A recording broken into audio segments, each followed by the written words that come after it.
Good afternoon, everyone. Hello, hello. Thank you for joining us today. Hope you're all doing really well.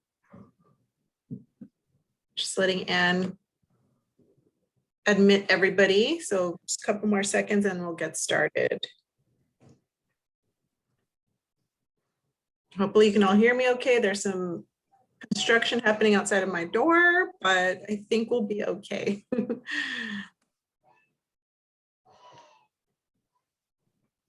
All right, I think everyone's in now and we might have more people popping in here and there, but I think we're going to get started here so we can be on time.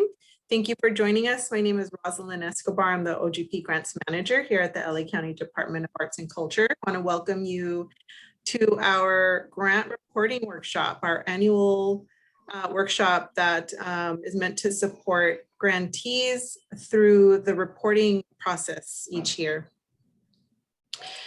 This particular workshop is specifically for organizations in year one of the OGP cycle. So if you are not in year one, if you're not sure, feel free to stay online or stay with us. If you know for sure you're not in year one of your cycle, you should probably log out and join us at 2 p.m. when our next webinar starts for the year two grantees. All right, and just so you know, I am joined by Ann Jensen, Grants Associate. She is supporting all of our OGP processes, and you probably have met her before on email or on another webinar that we've provided. So Ann is online with us. She's going to be monitoring the chat. So I think what we're going to do is we're going to allow everybody to send us your questions by chat, and Ann will be monitoring. If there's anything that's really specific to your organization, we may try to probably answer those questions maybe outside of this webinar, maybe one-on-one by phone, maybe later this afternoon, or by email. But if there's anything that's just very general, anything that you just really need a little bit more clarity on, that's about the full, the process itself, or questions on the form or things like that, or something that you've noticed is glitchy on the system, feel free to, let us know about that as we're going through this. The agenda today really is, it's an overview of the cycle and requirements for year one. We're going to discuss the new changes that were incorporated this cycle. We'll go through the contract terms and project budget. And then we will talk through how to fill out the report forms on the SurveyMonkey Apply system. Most of you are probably familiar with this SurveyMonkey Apply system. I know some folks on the call may be joining an organization and have not used the system. And so this is kind of your first time getting into the system and getting to understand how it works and everything. So feel free to ask any questions. If you're new to this whole thing, we are more than happy to talk through it and help you kind of get in there and get it all completed. And then at the end, we'll do our question and answer. So this is hoping we're going to be done within probably about 45 minutes. So let's get started. And maybe what I'll do is in the chat, we can have folks say maybe name, affiliation, pronouns, and then something that is bringing you joy today, something that's making you smile today. For me, it's the beautiful weather. Of course, it's been really lovely outside and really enjoying the sun and the mild conditions out. So feel free to put your info in the chat, and post your questions as we're going through this. And also know that we are recording this session, so we will, once we're done with our webinars today, we will be posting this video on our website via YouTube, and we will post the link to that YouTube video on all of our email reminders going forward. So if you want to look back at any of this, you'll definitely have access to that through those e-blasts that will be going out each week that we will be sending to remind everyone to submit their reports. So before we begin, something that's really helpful, I think, is to kind of make sure you know where to look for certain things. So reminder that all of this information that you're going to send us, the forms about your progress this cycle, all the attachments that you'll need to send us, those are all going to be done through the SurveyMonkey Apply system. And the link to that system, it's pretty easy. Anne can put it in the chat. It's also here on this PowerPoint link page here. You can see it at the bottom. The link is apply-lacdac.smapply.io. So that's where you're going to go to submit everything. You're going to probably want to have your Exhibit B, so your contract information. So that's the contract you had that was signed, which is what says like the terms and kind of the award amount and what cycle this is and everything. You'll want to have that on hand, as well as your Exhibit B document, which is an attachment that comes with the contract that gives you the general terms and instructions. Basically, everything I'm going to go through today is information from Exhibit B. So this cycle, we are talking about all programs and activities that happened during the cycle of July 1, 2021 to June 30, 2022. So that's your reports should cover that particular time frame of your activities. And so, yeah, so just a reminder, this is a 2-year grant. You're reporting basically on year 1, which started on July 1st of 2021. And then next year, when your second report is due for year 2, that report will cover all 2 years. There have been some changes. So just in terms of the changes, an overview, really, a lot of this has been because of the COVID pandemic. We have really taken an active kind of role in updating our guidelines or updating our terms and requirements about, what grantees need to submit to make sure that they're in compliance with grant contract requirements. We know that there were that a lot of folks have faced challenges these last 2 years, and some may or may not have been able to pivot to online programming or have been able to come back to providing on-site programming. So we know that there has been changes, and we know we've been receiving a lot of phone calls saying like, we did not use this funding in the same way that we originally thought. That's totally fine. We went into the report narrative last year and reduced those questions and added some that allow you to talk about modifications that you had to make this cycle. So know that all of that, you can, like all of that information that you may be wanting to kind of talk through with us about changes that have happened during the cycle, you can put that information into the project challenges section. And we appreciate that you are doing that, because we will kind of be looking back as a team and the grants and professional development division to see what challenges have arisen and how we can kind of respond to what's happening. We also have updated our required attachments. So in prior years, and I'll show it to you, we had like 3 or 4 attachments that needed to be completed for year 1. It's been reduced down to just 1 attachment that's required. We also had an expense budget. We still have the expenses budget. You'll see it. We haven't really made any modifications to that. Really, it's just, whatever changes were made, you can talk about them in your narrative, and then we know that your budget will kind of give us a picture of what you're saying in the narrative in terms of what changes have happened. That's totally fine. Your budget doesn't have to be the exact budget that you submitted at the beginning of the cycle. And then just so everybody is aware, and I'm sure you all are, but just reiterating to everyone that there have been redistricting updates, meaning your supervisorial district that you're in may have changed since 2021. We're kind of just encouraging everybody to take a look, go into the Register Recorder's website and look up your address and find out if your district has changed. So this is the checklist that I was telling you about. You will need to submit really only one attachment. So what you'll need to submit is number one, the narrative information. You'll need to submit the updated budget and an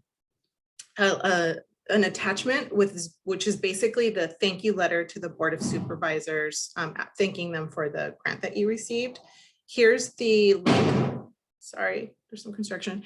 Here's the link to the Register Recorder's website if you want to take a look and see if your supervisorial district has changed. You want to make sure that you send your letter to the right district office. So definitely take a look and make sure. We know that we already know, we've done an analysis. We know there's at least 60 organizations who have a new supervisorial district. So take a look and make sure.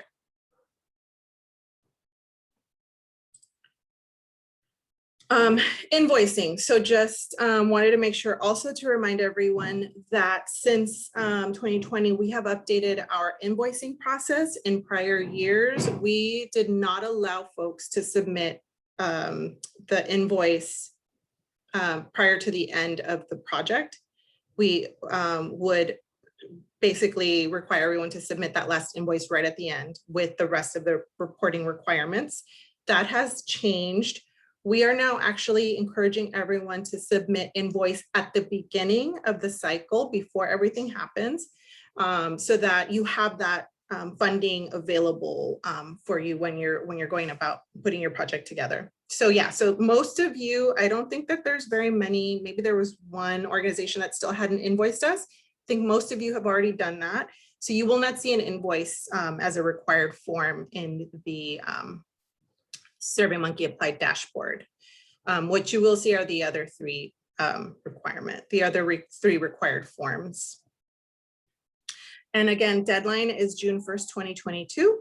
So you have plenty of time. Thank you for joining us today. You have a little bit less than a month to submit this report. Remember to look at your terms and instructions to basically kind of support or to help you through like what you need to submit so that you can kind of see it in writing what we're talking about today.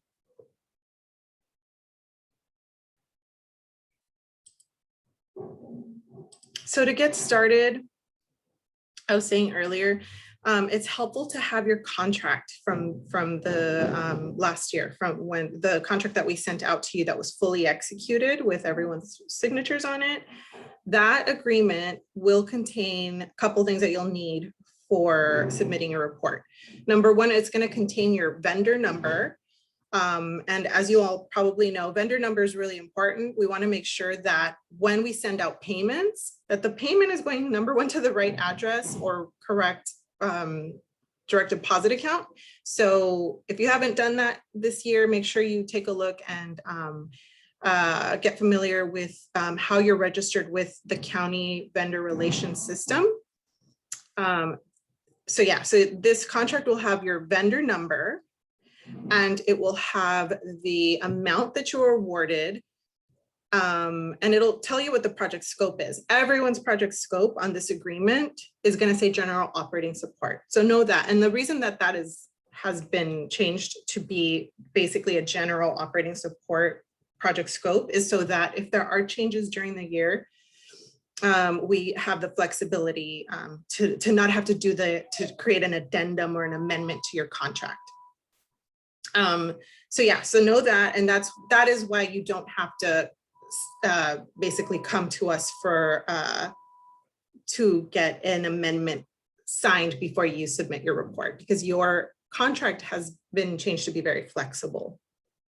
You'll also want to make sure that you look at the, and I think I said this a minute ago, look at your address on this contract. If it's changed and you haven't submitted a change to vendor relations, make sure you do that before you submit everything. And if you have not, if you're not sure if you've received payment, or you're not sure if there's anything that needs to be updated on vendor relations website, you can email us, grants@arts.lacounty.gov, and Anne and I will make sure to clarify how you're registered currently and when payments have gone out and things like that. So yeah, feel free to touch base if you need to.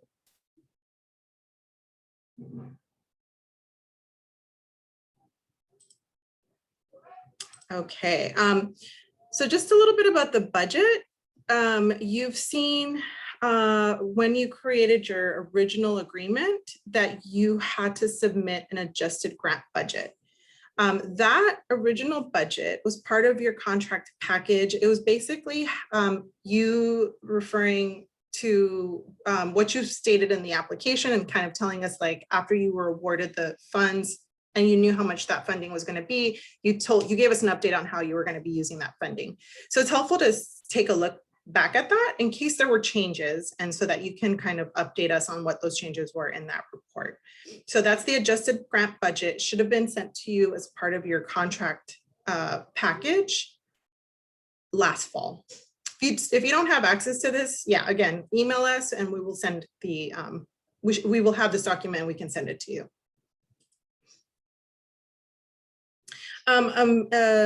Major thing to remember is that for every dollar that you were awarded this cycle, you need to also have $1 to match it. So when you're putting your budget together, you're going to see that we're going to ask how much you spent this cycle. So, and obviously you should have spent the full grant amount, but you should have also spent out a matching amount or more. And basically what this is saying to the county is that your project costs a certain amount of money, and the county did not provide more than 50% of the cost of that project. That's basically what you're doing when you fill out that, that expense budget. So I'll stop here before I start going into the reporting forms, just to make sure I catch any questions that may have been submitted through the chat. So Anne, if you have anything in the chat, feel free to let me know. Okay, nothing so far. All right, great. So yeah, let's keep going. To access these report forms and get everything submitted, you're gonna start by visiting our grant management system. The website URL is www.apply-dac.smapply.io. You're going to log into the system using the account information that you used to submit the original application. That said, I know there may be folks who have had staff changes, and so you may have changed your account information. Hopefully you have the original password, email and password that was used to submit the application. If not, and you need access to that, to those forms, to that application and all of that information, you can email us and we can actually add you on as a collaborator to that original account so that you can have access to all of that. So just know we do have the ability to do that. grants@arts.lacounty.gov. If you would like us to get that done, to add a collaborator so that you can have access to all of that. If you are the same person, but you just have, you can't remember what your password is or what your user email was to get into that system, first try forgot your password link. Try that in case it's just your password that's wrong. If you try that and you still aren't able to get into the system, then email us and we'll have to troubleshoot and figure out a way to get you into the account.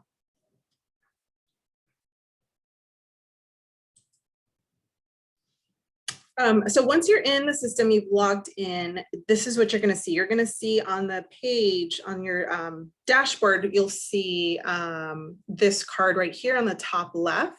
It's going to say Organizational Grant Program, OGP 2021, and then the application number. So you'll click start there. And it's going to be listed under all applications. So you'll click start there to get into the request, or sorry, the required forms. So once you're in that card and have started, you're going to see these bottom 5, this list of forms that need to be submitted. 2 are optional. It's the top 2. What those top 2 forms are the change of information form and the project amendment request form. The project change of information form is to submit a change if you've had staff that have changed over, or a new vendor number or a new address, anything like that, that you want to make sure has been updated in our database. You can submit it through this form. You also would need to submit that into vendor relations system because our systems don't talk. So any kind of big changes, submit them to us and submit them to vendor relations. In addition to that, you again may want to request an amendment to your original contract. That is going to be rare because we do have flexibility in these contracts this year, but if there is a complete change of scope of what you were originally going to do with the funding, for example, you were originally going to use this funding to put on, online programming, maybe that has changed and now you would like to use this funding to support a salary of a staff person. That would be a change of scope that you would want to talk to us about and get an amendment request form submitted. Anything that's not like completely different, something that's just like a modification, don't worry about an amendment request. Just submit those modifications in your report form in the narrative form. So yeah, the year 1 narrative questions, year 1 matching expenses, and year 1 supplemental materials are the 3 required forms that you'll need to submit to complete your requirements for this cycle.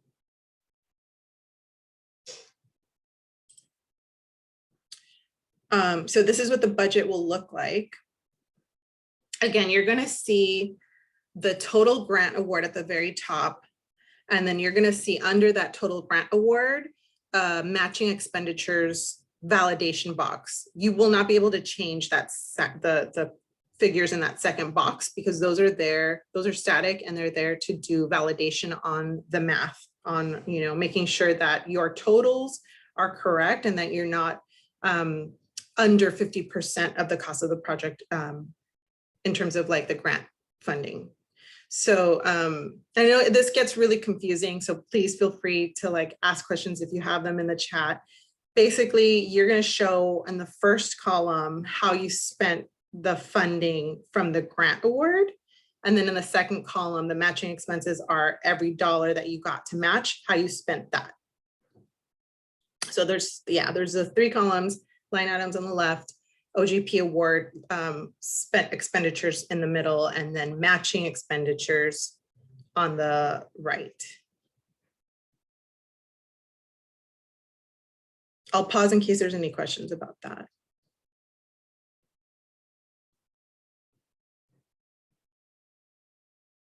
Okay, doesn't look like it. So that's the budget. So that's first requirement. You'll want to make sure if you've said that there's in the line items, like if you've checked other, you'll want to make sure you kind of explain what the other expenses were so that we have those notes. And then also provide just summary of like where the matching funding came from. You don't have to submit receipts or anything like that. We just want to know kind of generally where it came from. Was it ticket revenue? Was it a California Arts Council grant, a Department of Cultural Arts grant from the city? So just give us kind of an idea, summary of where the matching funding came from. You're going to check off that you matched every dollar with another dollar from a different source. So you'll say yes there, and then you'll say mark as complete. And then it'll take you back to that dashboard. So that's the budget. The next part is going to be the narrative questions. And so the narrative questions are really a way for us to kind of hear a little bit more from you about how the cycle went, what your progress was, what you're originally wanting to do with the funding, what challenges you may have faced, what successes you've seen this year, And these are pretty brief. There's about 750 characters in length in terms of like what the required answers word count should be, or character count should be. So this is pretty brief. It's really just for us to get an idea of where you're at now that you've kind of completed the first year of your project. If there is an anticipated need for an amendment or a change to your project scope, then you also have the ability here to say, for year 2, we will probably need an amendment or to change our project scope. So you have that opportunity here to say that, and then what we'll do is contact you after we review all report forms if we see that you've clicked yes on that question. And what do we really want to see here in terms of answers to these questions, right? So what we're looking for really is to be able to support grantees as well as we can. So we review responses here and share our data and trends with leadership, including our research and evaluation team. The research and evaluation team is using this data to highlight organizational successes, program successes. They will want to make sure that they've noted any challenges, any general shifts in the nonprofit art sector. Yeah, and so it basically helps us to better support you and be a better partner to you all who are doing such great work out in the LA County arts landscape. Okay, so I'm just looking back at the checklist so you can see, reminder, you only have one required form here, and it's the letter to the Board of Supervisors. Make sure that you send it to the right supervisor in case your district has changed. We've removed the required proof of recognition for year 1 and the required artistic documentation, which are the images that you would have had to submit.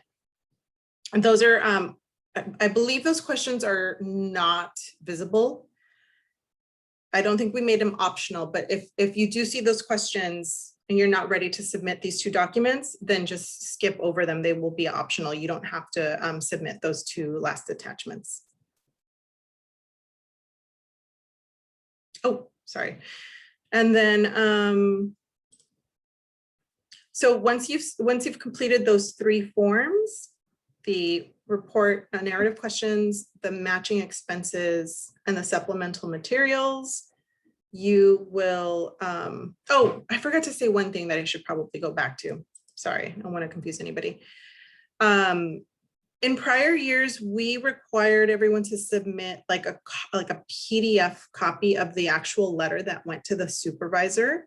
Since 2020 or 2021, we are asking that if you just submitted an email, you can just submit the copy of the email that you sent to the Board of Supervisors.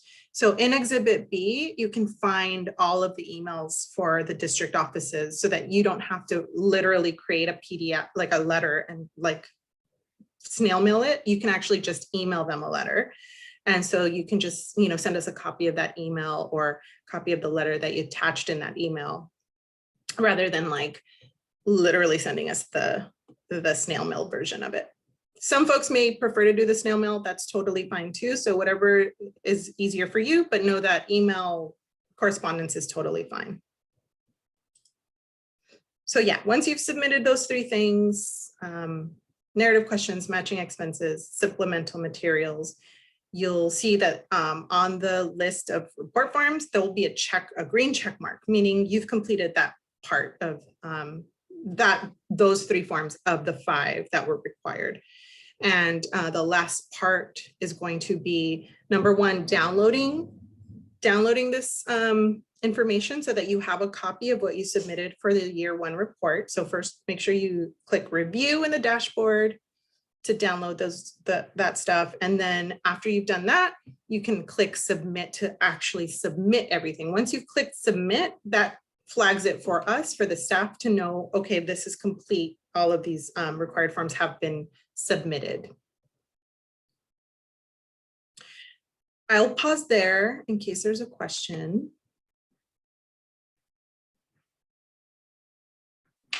There was a question asking if the report can be saved so that they can work on it at multiple times. Yes, thank you. That's a great question. Yes, that's the really great thing about this SurveyMonkey Apply system. You can, throughout the time that you're completing the information, you can click save. So just make sure you click save and continue. It will save it so that you don't have to start again, at a later point. So wherever you're at when you saved it, that's where it's going to take you back to when you log back into the system.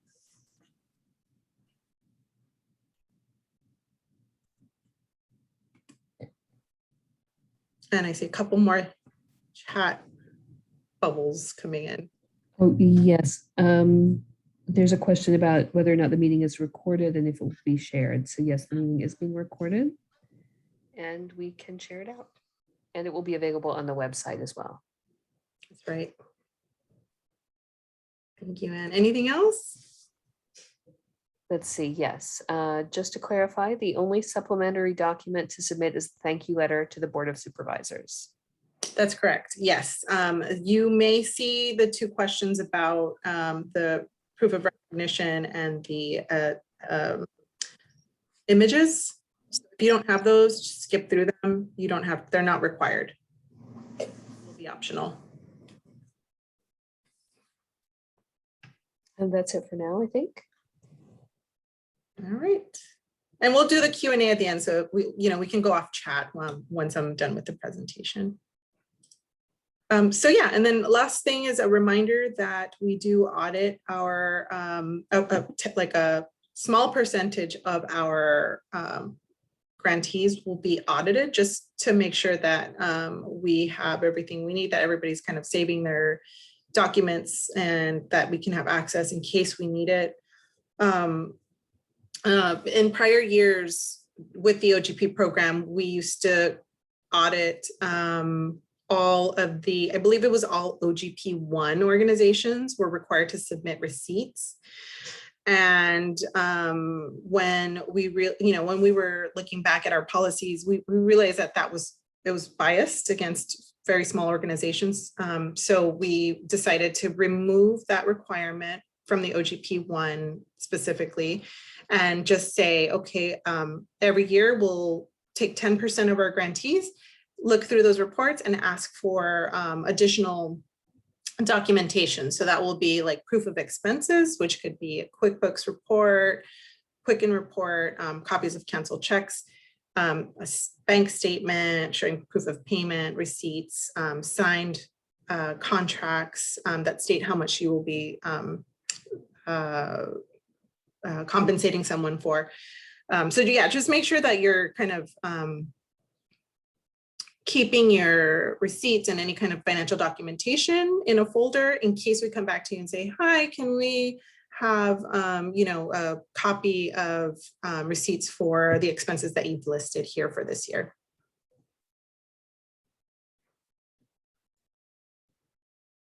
All right, and so that brings us to the end of the year one reporting workshop. Feel free to go off mute now. I know there may be some folks that still have questions and you may need a little bit more clarity. So yeah, we have time now to kind of go through a Q&A. And you can basically either, go off chat or, raise your hand and I will call on you.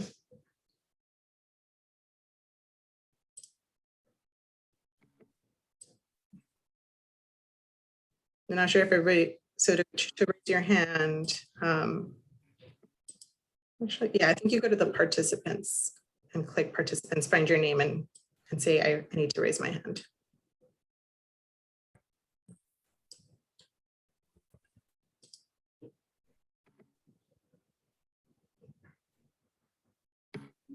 All right, Renee, I see your hand up. Feel free to go off mute. Well, I just saw that we are supposed to post something on Discover LA. If we haven't done so, and if we do it within the next 3 months, will that serve the purpose? Yes, absolutely. It will. That's actually not a requirement of the grant, but it is something that we encourage folks to do. So yeah, if you haven't done it, that's fine. You can just say that in the report forms. If you have the ability to go in and update and put those things into Discover LA, yeah, please do that. And then you can click yes on that question on the report form. Thank you. Thank you, Renee.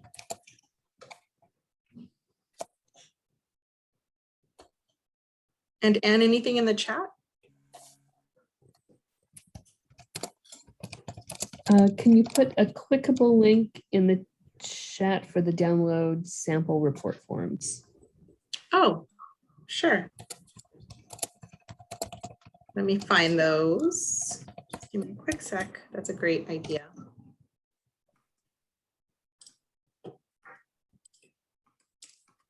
Anything else, Anne? Which supervisor, where we are located or where our schools are located? Oh, where your main office is located. Yeah, you can send them to any supervisor. If you know who the supervisor is at the schools where you are providing services, and you want to send a letter to those folks, to that supervisorial district as well, you can do that. Send as many as you want. You can send them to all 5 if you'd like to do that. But definitely required to, at the very least, send to the supervisor of the location of your headquarters or your main office.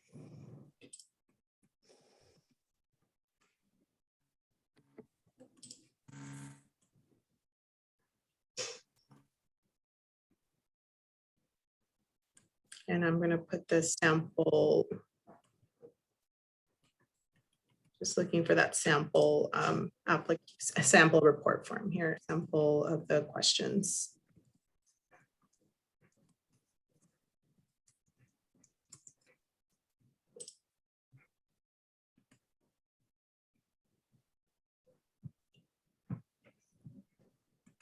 Oh, I'm sorry, I should say in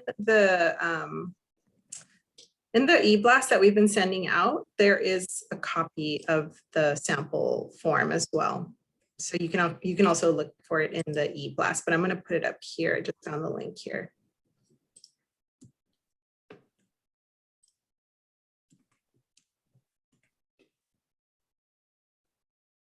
And then anything else? Anybody else have any questions? Want to go off mute and feel free to ask?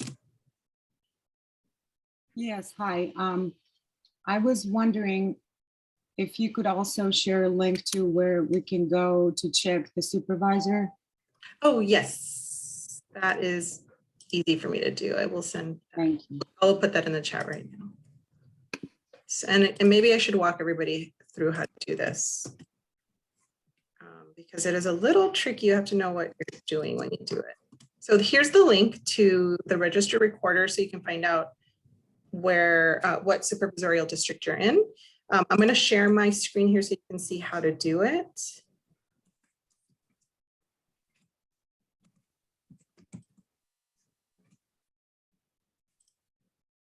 So once you're in here, in this link, you're going to go here to look for district map lookup by address. So it's the very first question on this page when you get here. It's Dropbox, and you're going to click to change this to by address.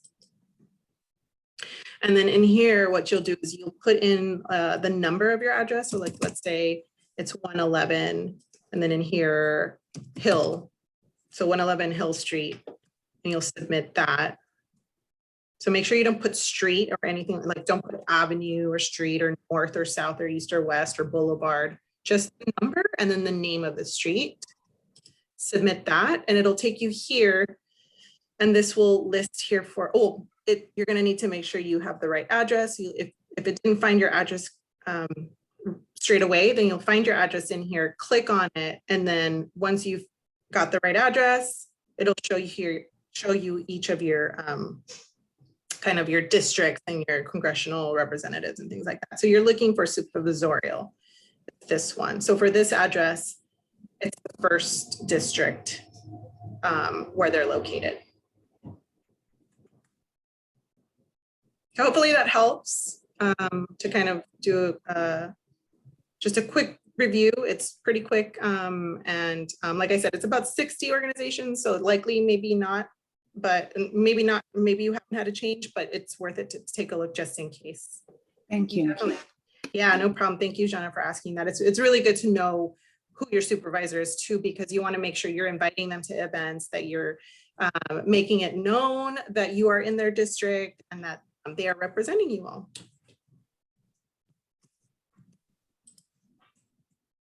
All right, so if there's no other, I'll stay here in case there's any other questions. We have like 4 more minutes in case you want to ask anything else. I have a question. Sure, go ahead, Renee.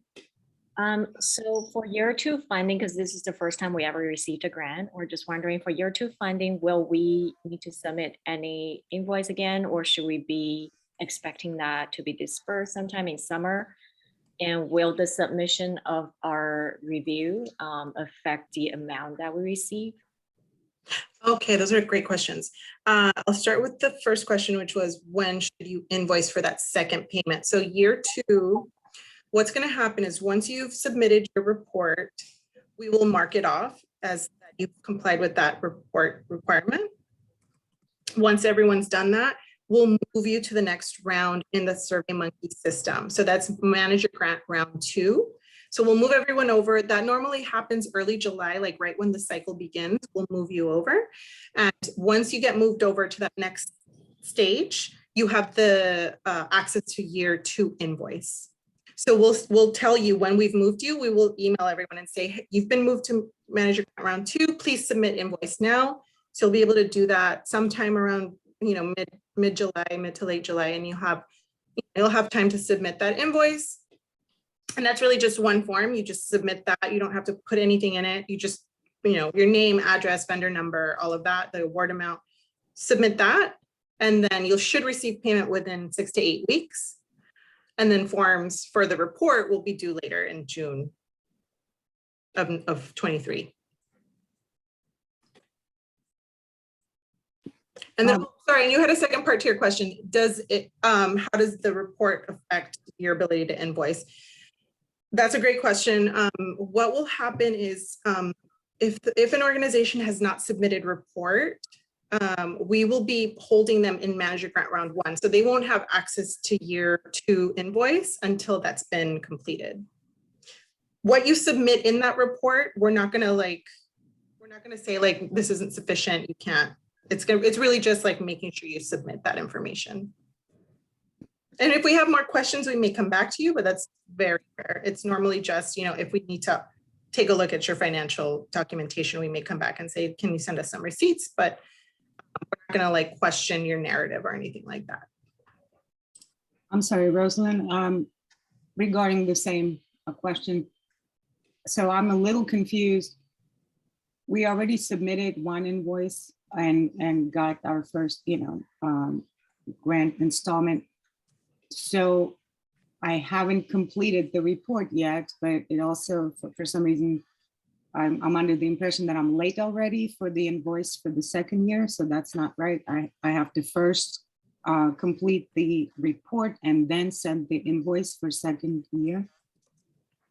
Yeah, it's a little tricky. So it's 2 different things. It's the invoice and then the report. It used to be that invoice was part of the report. We've separated them now. It's invoice at the beginning of the year, report at the end. We're right now discussing just year 1 requirements. So if you've already submitted invoice, great. Now you just need to submit the final forms for reporting by June 1. So you're not late at all. You have like almost a month to do that. Perfect. Great. Thank you. And the cycle ends June 30. So just know, you know, you may incur some expenses between June 1 and June 30, right? You may be submitting your report forms before you incur those expenses. That's totally fine. Include those expenses in your budget, even if you haven't already paid those out. Okay, good to know. Thank you.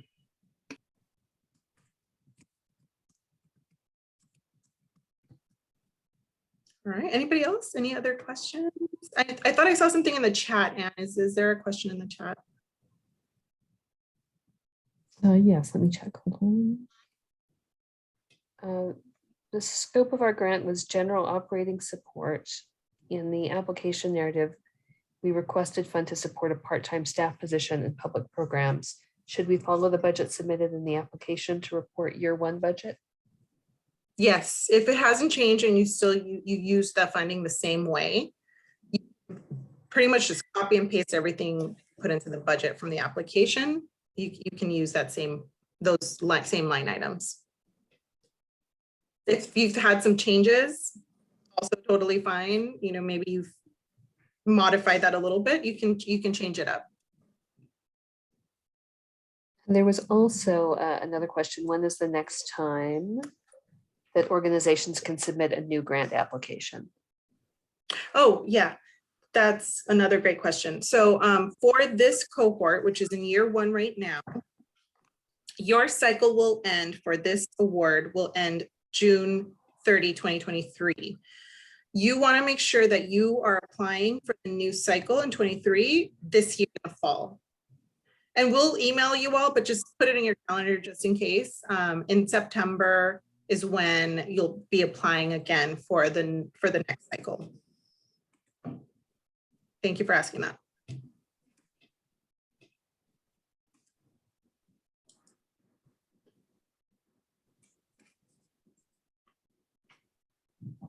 All right, I think there's no other questions. That brings us to the end. I want to make sure I give a couple more minutes in case there is anything, but otherwise, feel free to log out. Thank you so much for joining us. Again, email us if you have any other questions that we didn't respond to. I'm going to put the email information, the email address here in the chat.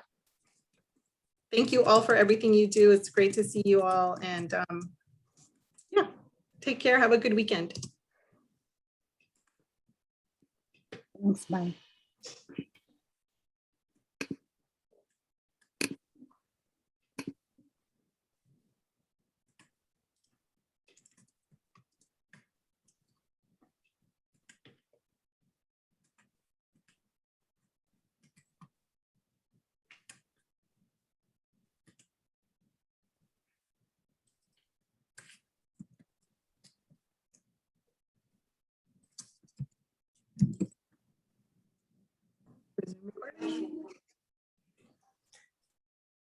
Hello, everyone.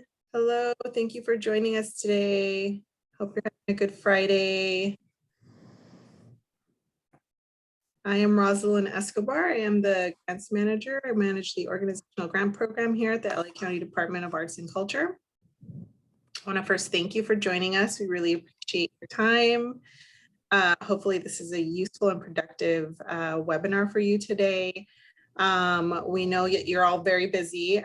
So this is really an opportunity for us as staff to kind of support you through the grants management process, specifically the reporting requirements for your organizational grant program grant. So I am going to facilitate the meeting today, basically lead us through this information. And I am also joined by Ann Jensen. Sorry, and she's not listed here, but she should be. Ann Jensen is joining us and we'll be monitoring the chat.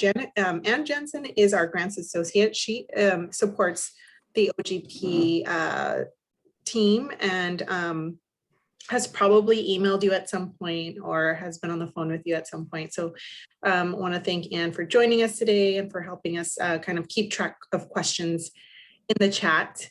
What I'll do is I think what I'm going to do is go through the information first, and then at the end of the day, at the end of the webinar, we'll have that opportunity to go off mute and have more of a conversation. But during the presentation, we'll just have everyone chat questions, and we'll kind of let me know when there's something in the chat we should respond to. I'll obviously be taking pauses to make sure I'm not going through this too quickly. So yeah, so feel free to, if anything is unclear, there's anything you want me to elaborate on, please feel free to chat that in the chat or wait until the question and answer, and we'll talk through it in the discussion. Today, the agenda is really meant to give an overview for folks that may want to kind of just have like a reminder of what it what it's like to submit a year 2 grant report for OGP. So there may be some folks that have already done this before that may be familiar, and you're just kind of here to be reminded of what to expect. There may be folks that are brand new to this process. Maybe you just started working with the organization and you're in charge of the report for this cycle. Whatever it is, feel free to, we will be happy to support either through this webinar, or if you would like to actually touch base one-on-one, also available for that. So whatever it is that you need, just feel free to check in with us. We'll do an overview of the grant cycle today and the requirements. We'll discuss the changes that have been incorporated this fiscal year into grant reporting forms. We will discuss kind of how to review your contract terms and your budget and how to report on that. We will talk through filling out the report forms on the SurveyMonkey Apply system. Reminder that we did switch grant portals in 2021. So your original application is not going to be viewable in the new grant system. So hopefully you have the copy of that from the old system. And we'll talk about what to do if you don't have access to that. And then give a brief overview of like the audit. We do have an audit process. We'll talk about that later. And then just talk through general questions that might be popping up for folks. So let's get started. Maybe what we can do is in the chat, have everyone put it in their name, affiliation, pronouns, and then something that's bringing you joy today, something that's making you smile. And for me, it is being able to be in my house without the air conditioning on. It's really nice weather right now. It's making me smile. So yeah, what's making you smile? Let us know in the chat. And yeah, let's get started. A couple things that are helpful, I think, to have on hand when you start this process. We have, and I think Anne might be putting this in the chat, a couple of links that are helpful. Number one, the sample of the report questions, the link to our grant management web page where you'll find our PowerPoint, our sample questions, and then for what you're going to see in the grant portal, and then Exhibit B, which is the terms and requirements. It's part of your contract agreement. So definitely good idea to pull that up. And there's a copy of Exhibit B on this web page here that you're seeing on the screen. And then once you're ready, the link to the grant portal, the new grant portal, and I say new, but it's been around since 2021. So most of you are probably familiar with it. The grant portal is apply-lacdac.smapply.org. All right, and so basically what I'm going to do is kind of talk through most of this information is in Exhibit B. So if you have to look back, Exhibit B is a really good reminder as well. It's kind of everything that I'm saying is kind of written out there in that document. So we're talking about year 2 for this webinar. Year 2, reminder that this is a 2-year grant. Your award was awarded in July 1st, 2020. That's the beginning of the cycle, July 1st, 2020. And the end of your cycle is June 30, 2022. So this report covers all activities, programs, exhibits, anything that was happening during that time frame. And we know that this was, a really difficult past 2 years. Know that we have updated our report forms to respond to the, to the changes, to the big changes that have been happening these last 2 years. And I know that there's like flexibility here, and that was like our main priority in 2020 is to look at all of our forms, everything that we require in reporting during reporting, and make sure that like we minimize that and make it very easy to do, easy to kind of stuff, and to kind of report on what's been happening, what successes, what challenges through our reporting process.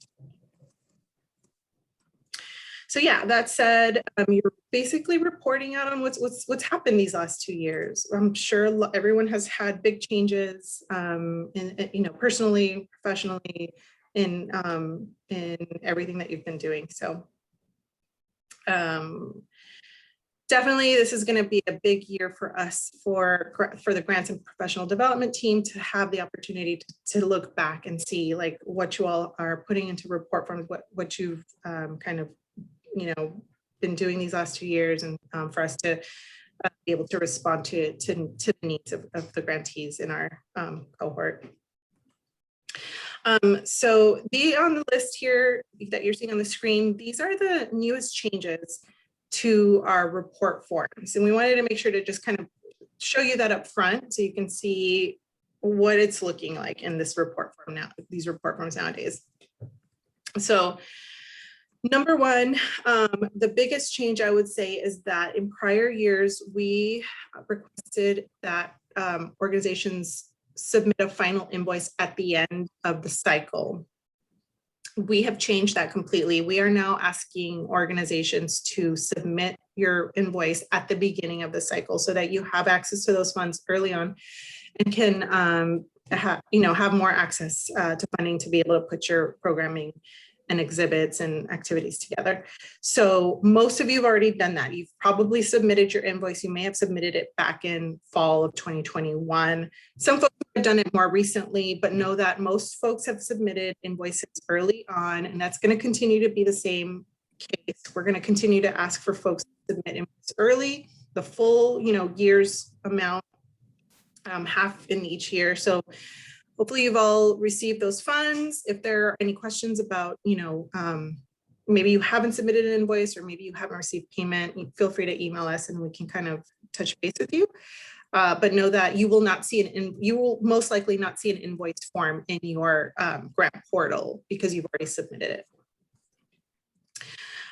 The report narrative has been reduced down. So it's now down to 10 questions. We have updated our questions to allow organizations to report on any modifications that have happened. You can report on those modifications to your project scope in the project challenges section of the report forms in the narrative.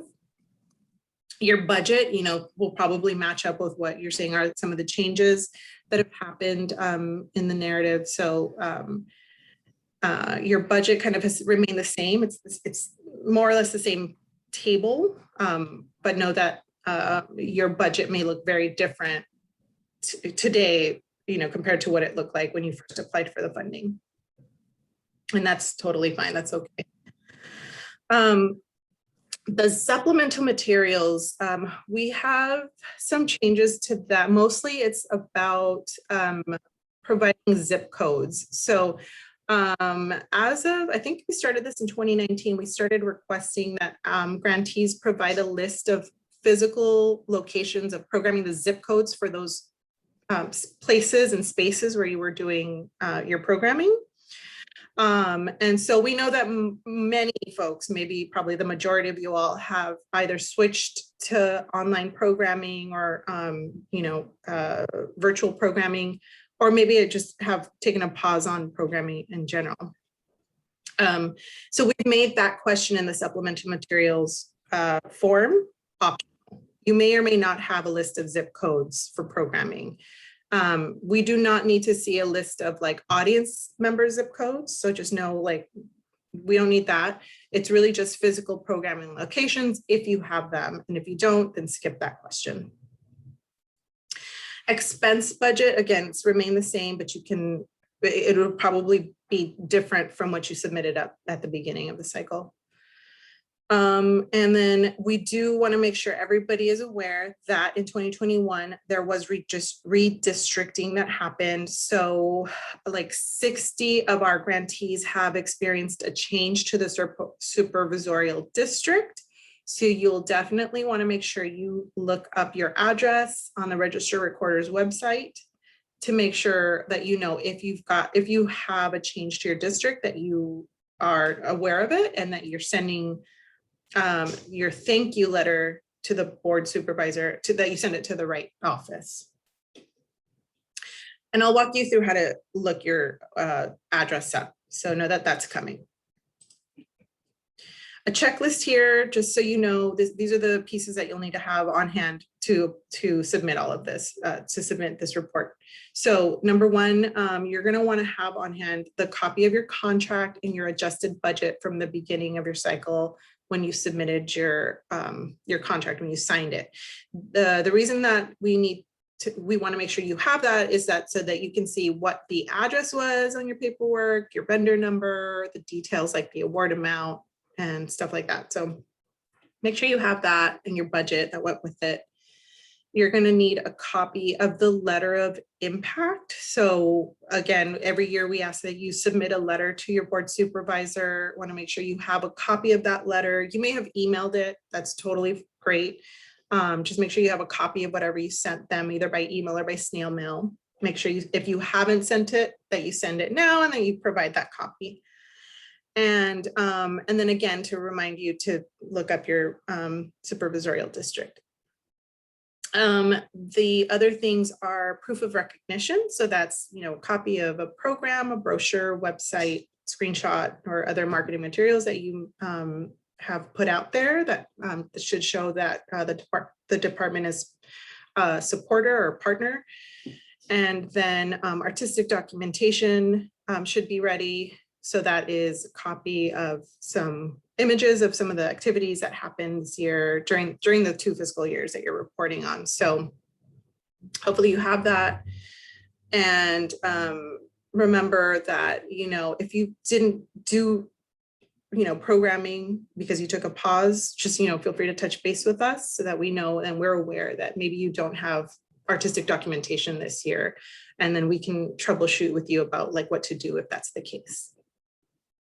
And then the last thing is the thing that we were just talking about, the zip code list. It's physical locations of programming. You may or may not have a zip code list. So, you know, if you don't, just feel free to let us know that you didn't do programming at any locations so that we're aware. And then, yeah, and that's pretty much it in terms of the checklist for required documentation that you should have on hand. Reporting there's 2 things in this. When we're talking about reporting and invoicing, we're talking about the invoicing and then the report forms themselves. So just a reminder, probably most of you have already submitted invoice back in August of last year. So you will not be submitting an invoice with your report this year. If you haven't done so, you should submit that invoice. You will have access to that form and you should submit it with your forms that you will submit by June 1st. Deadline is June 1st for submitting everything. Reminder that your cycle runs through June 30th. So you may have expenses that are incurred that you haven't paid out by June 1st, but you should definitely report those as expenses, even if they haven't been paid by June 1st, as long as you're going to be paying those out before June 30th. And then the other thing that I want to make sure everybody is remind everybody about is that that we did change our grant portal. So if you do need a copy of your application or any of your forms from the prior grant portal from Fluid Review, and you don't have access to that, let us know so that we can go into our archive and send it over to you.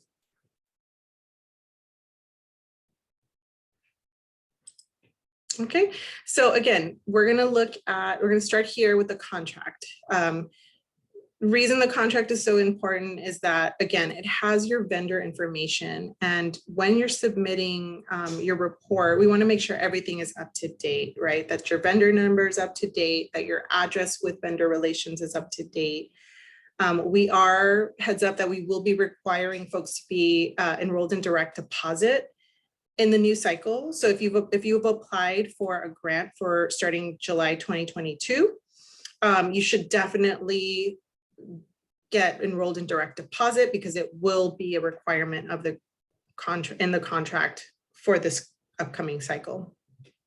And yeah, so anyway, so the contract is going to be helpful. You'll be able to see vendor number information and then award amount. And then again, award amount, you're reporting on what's happening during the 2 years. You're receiving half of the amount in your grant amount on your contract each year. So that's how the budget will be split up as well.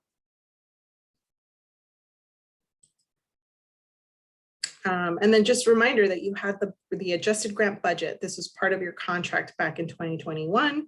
It's helpful to look back at this, though we know that definitely most folks will have a very different budget. But if it is helpful to take a look back and see what you had said you were going to be spending this funding on back in 2020, and you want to take a look at that, it might be helpful for when you're submitting this information this coming year or this coming reporting cycle.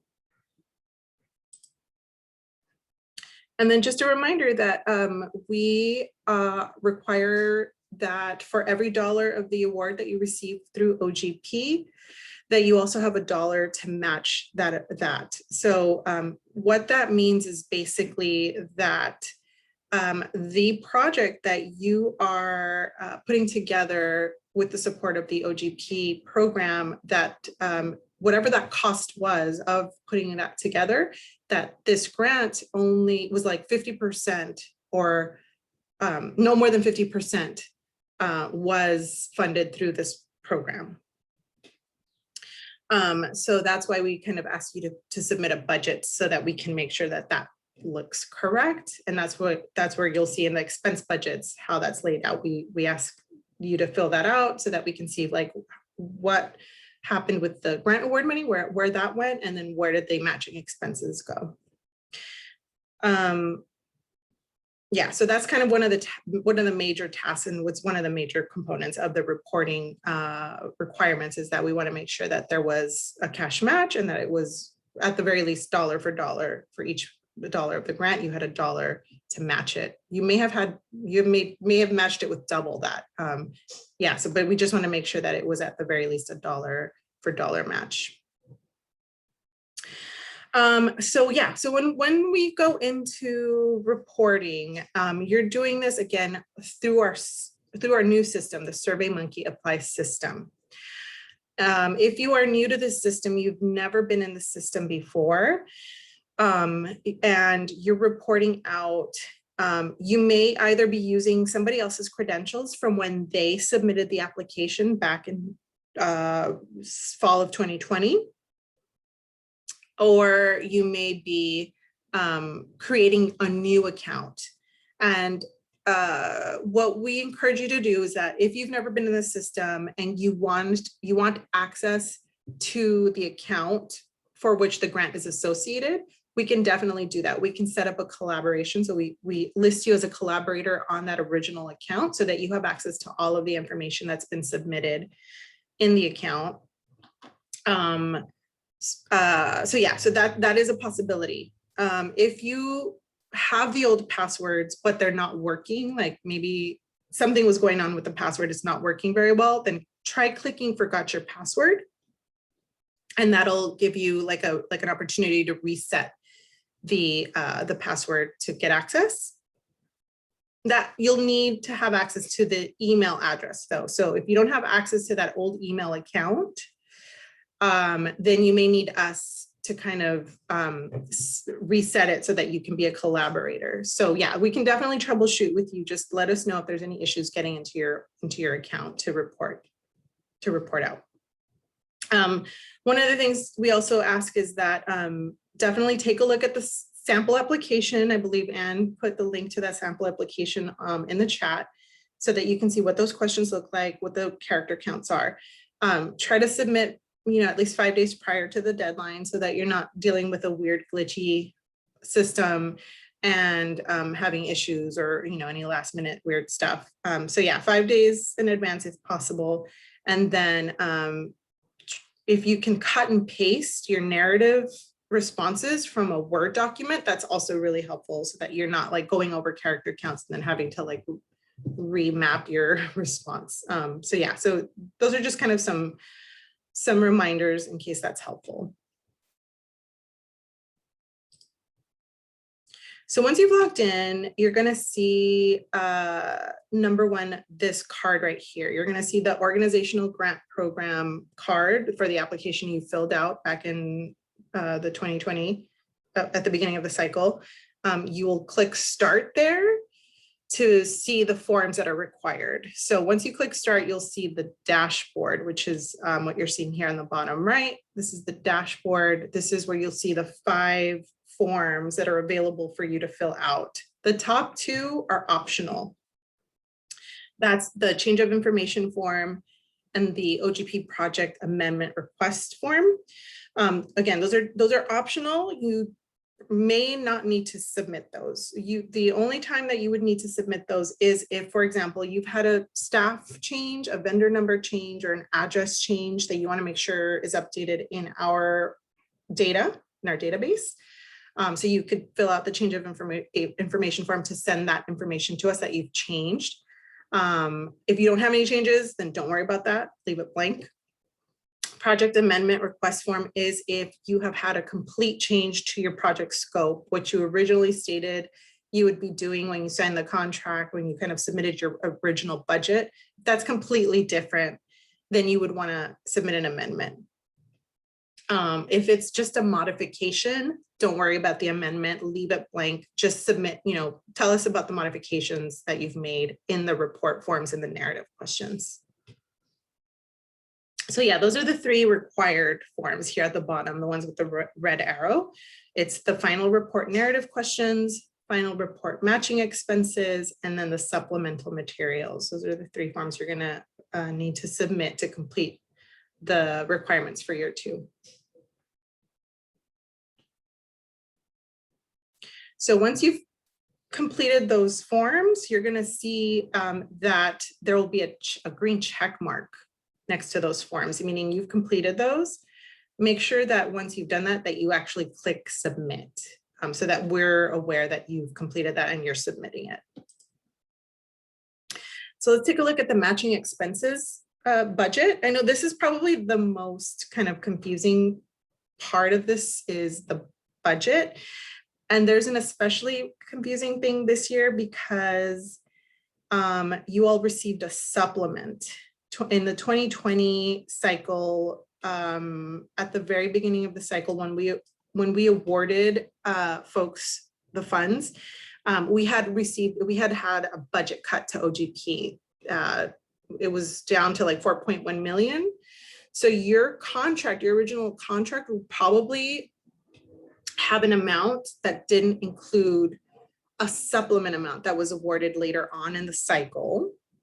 So that's why you'll see, and you've probably all become aware of this because you've seen the invoice. In the invoice, we added a supplement for you, like from all this, all of the, when we got it reinstated and that program budget came back up to 4.5 million, we basically sent out a bunch of supplement awards for folks to like add on to their grant. The expenses budget does not account for that supplement.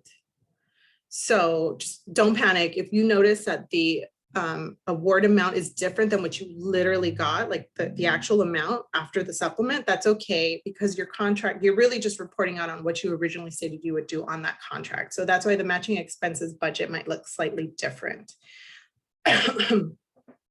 So what you're doing here is you're going to see the grant award at the top, the original grant award. You're going to see the year 2 matching amounts at the top in the second box, identify matching expenditures. That box, it's not editable. It's really just for you to see what the minimum amount, what the minimum total should be in each of your columns when you complete your form. So it's really just like for validation to make sure the math is correct so that we can see that the cost of the project was what the cost of the project was and that we didn't support more than 50% of that. So it's 3 columns, the line items on the left. In the middle is the OGP expenditures. That's where you say how much of the award, what went where. So, you know, was it all for salaries? Then probably the full award amount will be under, the full half of the award amount will be under OGP expenditures administrative. If it's kind of all basically going to salaries, maybe it's going to different things because it was, you know, operating support and you had different expenses. So just figure out where the award funding went so that you can account for that in that middle column. And then where did all the matching expenses, all the, you know, the dollar for dollar or more match, you'll account for that in the last column so that we can kind of take a look at the numbers and make sure they make sense. I'll pause here in case there's any questions. The only questions in the chat so far have been about the availability of this recording and the PowerPoint. Oh, yes, thank you. Yeah, so we are recording right now and we will be sharing out both the PowerPoint and the video on our webpage, the Manager Grant webpage. Also, we'll put those links into the eBlast reminders, so you'll see those as well. Yeah, so you'll definitely have access and those will probably be posted up on Monday.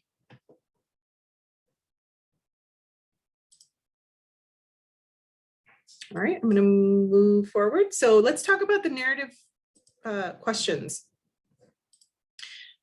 In the link in the chat, Anne has put a link to the sample application for year 2 so that you can see what these questions look like and what the character counts are. And here you have them here on the screen on this PowerPoint presentation so that you can kind of take a look at them here on the screen.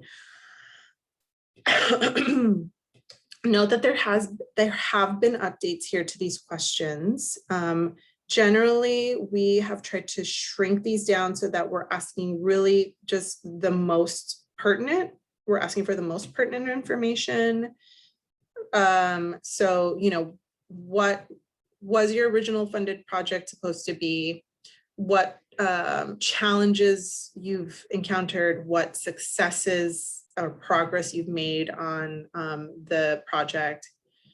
Under project challenges is where you would say, like, you know, maybe you were originally going to do 20 on-site dance workshops, and now maybe that became, you know, 5 online monthly programs. Whatever those changes or modifications have been, you can report that out here on this narrative form. And again, if you have like a completely different project, then just let us know and we can fill out an amendment, and then that way you can fill out the report based on what the amended project scope is. And so what do we really want to learn about the project and you as our grantee? We're really just kind of hoping that this reporting process will help us to be a better partner and be responsive to the needs of the grantees that we are working with. So we do share out some of this information. It gets summarized. We discuss it as a team in the Grants and PD division. We share out those learnings with leadership. We share them out with research and our research and evaluation team. It informs our professional development series when we put that together. It informs kind of the way that we are advocating for organizations we're working with, so that we really have an understanding of like what's happening out there, how have folks pivoted, how have folks been able to respond to these major challenges over the last 2 years. Yeah, so it's really, I think, probably one of the most important years for us to kind of understand what's happened. And that's really all based on what you're reporting out to us in your report forms. Note that we did add, I believe this is new to you all, maybe you have not seen this yet. We added a question about the cultural equity and inclusion statement, policy, or plan in the narrative. So what we're asking here is that organizations with a budget over $1 million, so that's budgets, so that's OGP 2, 3, and 4. I'm sorry, no, that's wrong. OGP 3 and 4 organizations. will have this additional question that is asking, you submitted probably a plan. If you did submit a plan, you're basically kind of telling us what progress you've made over the last 2 years on the goals that you kind of laid out in that plan.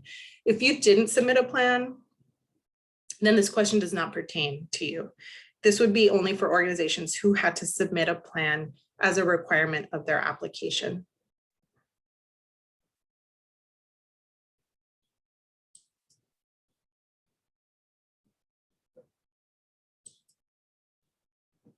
And then you'll see also in the narrative questions, we have this questionnaire here. These are not new questions. I believe if you've applied for funding before during the last 5 years, then you've seen these questions before, but this is really for us to be able to share with our research and evaluation team a little bit more information about audiences reached and who are the participants that you all are working with. So it's kind of a questionnaire that's asking like how many total, how many the numbers of total paid attendance numbers of folks, total free attendance number of folks, how many classes or workshops, both paid or unpaid, the number of paid staff members who worked on this project, number of paid artists, partners that you may have worked with on this project, and then the number of volunteers who have worked on this project, both board members, unpaid artists, or folks that have kind of contributed in kind to the goals of the project. So yeah, so these are 8 questions. I think it's 7 questions plus this kind of checklist for you to check off. So that's 8 questions total. And then at the end is the demographic questionnaire. So this is where you we're asking that folks kind of be a little bit more specific about the audience that you're reaching. And this is really very helpful, useful data that helps us kind of understand how we're making progress in terms of our cultural equity and inclusion kind of goals, how we're making progress, how we're creating a more diverse, more equitable, more inclusive and accessible arts landscape in LA County. So we do that partly by collecting this data.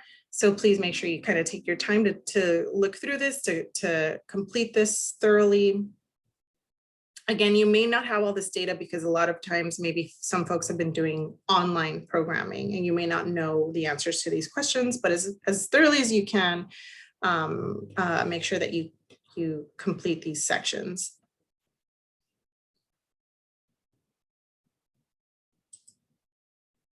And then again, there's supplemental materials. So this is the checklist to remind you. The last portion of this report is the supplemental materials form. So this is where you're going to provide the copy of the letter of impact to the board supervisor. What is the letter of impact?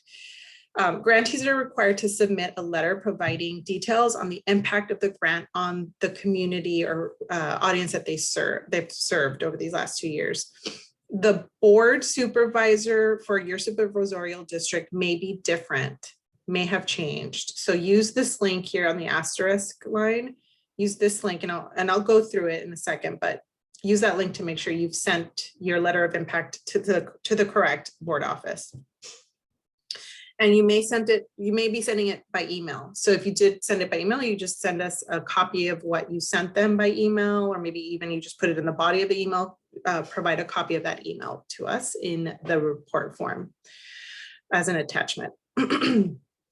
There's the proof of recognition. So this is the copy of the program brochure or screenshot from your website showing marketing materials that recognize the department as a sponsor or partner. And then the artistic documentation, which is that minimum 1 image of activities that have happened over the last 2 years. And then the zip code list, which is physical programming locations where programming has taken place over the last 2 years. Once you've done that, you probably will not see this invoice form, but for those who have not submitted invoice, you will also see the invoice form. So you'll want to make sure you've submitted this. Again, you'll see a supplement if you haven't submitted your invoice form. You'll see a supplement amount. So you'll have to kind of add the original award amount with the supplement to get the final total. And then you'll save. So you'll be saving, right? Save all your forms as you're working through them. You don't have to submit everything all at once. You can save and continue and come back later. You can even collaborate. You can add a collaborator on if you want somebody else to support as you're working through this. And then once you've completed all this, you'll see the green check marks on these forms, and then you'll be able to click submit. One thing that I do encourage you to do before you click submit is actually click review to download the forms that you're submitting. In case you need you probably will need a copy of this report. So make sure you click review, download the forms, and then click submit as the last step. And I'll pause there in case there's any questions so far.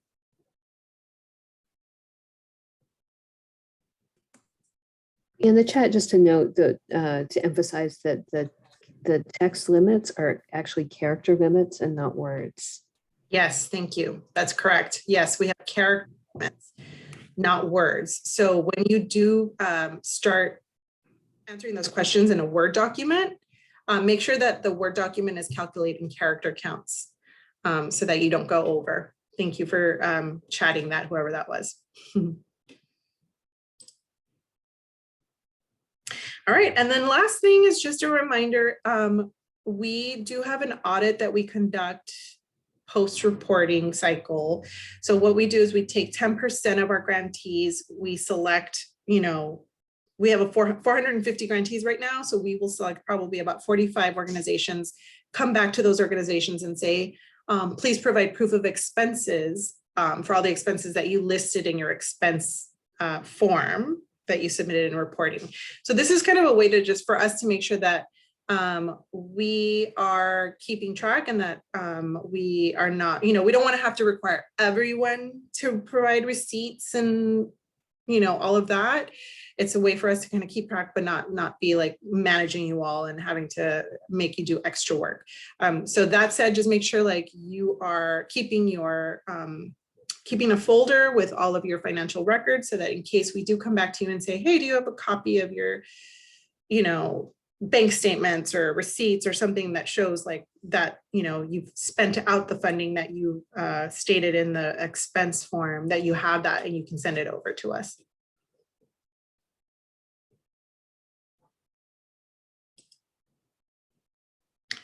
And that brings us to the end. So we have probably like 20 more minutes in case there's any questions, anything that we didn't talk through or touch base on. I know that a lot of the organizations in this workshop have probably applied for the next cycle of funding, which will be the 22-23 cycle that begins in July. So just a quick update that panel review has been completed. So we've completed that panel review process. And now everything is being discussed at the commissioner meetings that are happening during May and June. In June is when they will kind of complete their discussion and approve the scores from the panels. And so you should receive word by July after the Board of Supervisors has completed their final approval. So I just wanted to give everybody a heads up because I know some of you may be waiting to hear back about your application that you submitted in October of 2021. But other than that, if there's any other questions, I can probably take, if you want to either raise your hand or you can just go off mute and we can have, just informal Q&A now.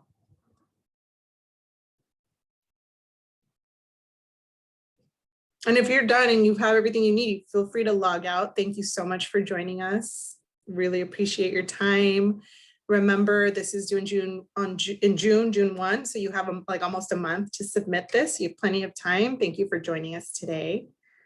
And touch base with us if you need anything, you need a troubleshoot on the back end of our grant management system, anything like that, feel free to touch base. I have a question, Rosalind. Oh, okay. Marion Niles from Angel City Corral. Hi, Marian. We submitted a grant and received it for a marketing, developing our marketing. And the questions that you are asking towards the end about demographics and all of that, that really doesn't pertain to the project that we were funded for. But do we report what we did do some performances, and we did have an audience. So I'm curious about that. Yeah, it's a great question because it is most of our projects are general operating support grants, right? So your project is kind of like what, it's very specific, but it's also very broad because like you're supporting this staff person to help you put on whatever it was that you did over the last years. So that's why we do, if you can provide the demographic information about who you've served over those last 2 years, even if it's not like specifically about the project, but it is helpful to know, That's what I figured. But this one was so specific. It's always we got confusing. the money for that was so specific that I will do that. I will put in what we, the information that we got from our audiences for the last couple of years, but okay. Thank you. It's the same thing with the artistic documentation, right? Like you're supporting a staff person, but we don't want to see a picture of the staff person. No, of course not. Yeah. So it's kind of it's the same idea, basically. Okay. Thank you. Thank you for asking that, Marian. And if anybody else has any other questions, I'm here. Thank you. Can I echo the question that's in the chat? Because I have that too. Okay. The letter to the board supervisor, is it supposed to be where our office is physically located, or is it the programming in the in those districts? Like, so like if our office is a different supervisor than where we actually conduct our programming for the grant. It's the one where your office is located, but that said, some folks actually send a letter to all 5. So it's up to you if you want to send like a letter to all 5, just so everyone's aware of who the organization is. But definitely most important is that you send it to the supervisor where you're located. And I think I said I was going to go through the Register Recorder site in case you want to look at whether or not your district changed. So I can definitely do that if that's helpful. Yeah, it would be for me. Okay, let me do that. I have it up here. Let me just find the web page. Yeah, here it is.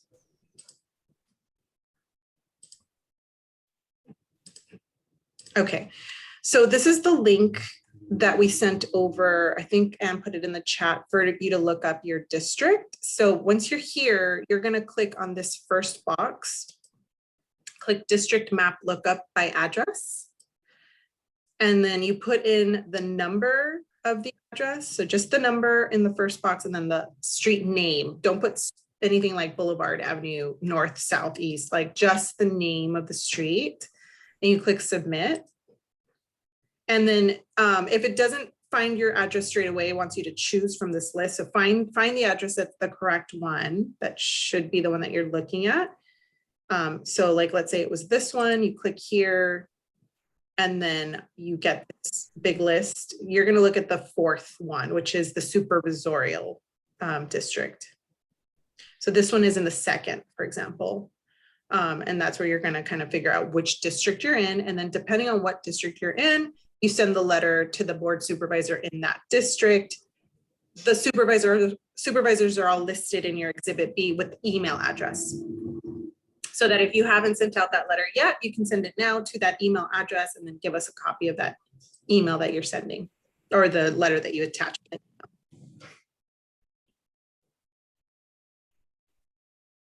And then Anne, is there anything else in the chat that I haven't responded to? There is a question about the supplemental amount. I'm not sure if you responded to that or not. No, I don't think I have. Reported, okay. What was the question? Oh, sorry, it's about whether or not the supplemental, they need to include the supplemental amount in their total budget, I believe. Let's see.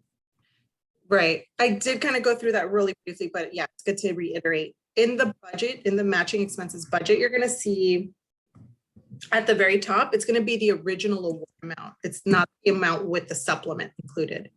So you're on your budget, you're only showing expenses and how you've basically what you've done with the amount, the original amounts. So award, the original award, and then matching expenses that match up with that original award. Yeah, and it's a little confusing because the invoice was different, but yeah, that's basically how you're going to go about it is base that budget on the original award amount.